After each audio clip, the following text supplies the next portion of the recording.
I feel like everyone at some point in their life is going to have a bad boss at some point just because of the amount of power they uphold. And just because you're in a work environment, it's never going to be pleasant with someone that has so much more power over you. Something bad is going to happen. However, the boss that I had at my first job ever might genuinely be the second coming of Satan because the amount of stuff that they did was genuinely insane and very weird. Committed multiple crimes in the process. So maybe this video will get them in jail. I really don't know.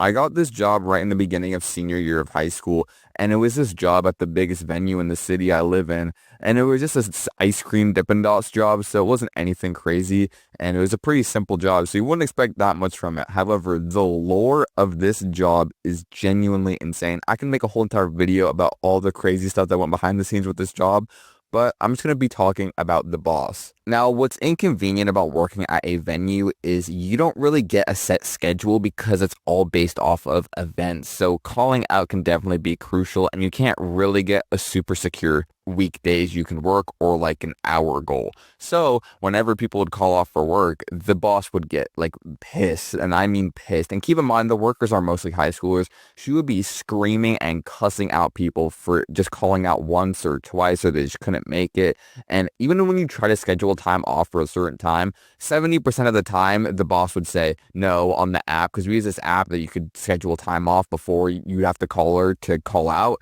and she would just decline it every single time. And I had seen multiple people get fired just for calling out. And one person I knew literally had a staph infection and couldn't come to work for multiple weeks because they had a staph infection. And they made them work one of the days they had a staph infection because they were saying, if you don't come in, you're going to get fired.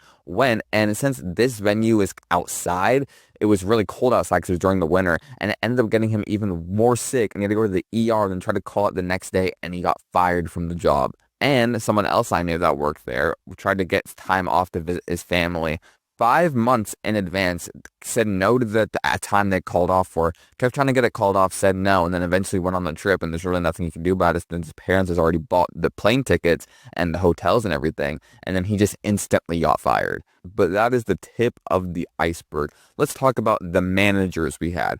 This one guy, let's just call him Brian. He was honestly really chill. He never really talked ever. I don't know if I ever heard a full sentence come out of his mouth. One time I literally walked in before the shift and he was just sleeping. And I don't know, he was a chill dude. Didn't talk at all, but he wasn't horrible. We had this other girl, let's call her Sarah, and she was really rude all the time for no reason. She clearly just hated her life and hated her job, but she never did anything like too bad.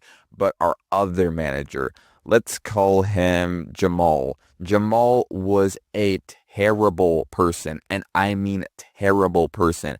And keep in mind for what I'm about to say about why other people got fired, there are multiple things that Jamal got caught with that he did not get fired for. First off, one of the things he did was he punched a customer for getting into an argument with him. No one really knows the context behind the argument from what I've understood, but he punched a customer and got fired for maybe good 3 days. Also, allegedly grabbed one of the workers, the female workers, inappropriately and went to one of the managers saw this, went to our boss, and she just let it go. He didn't even get fired for it. She called it a warning. That is a warning. It literally SAing one of the workers is a warning, which is insane.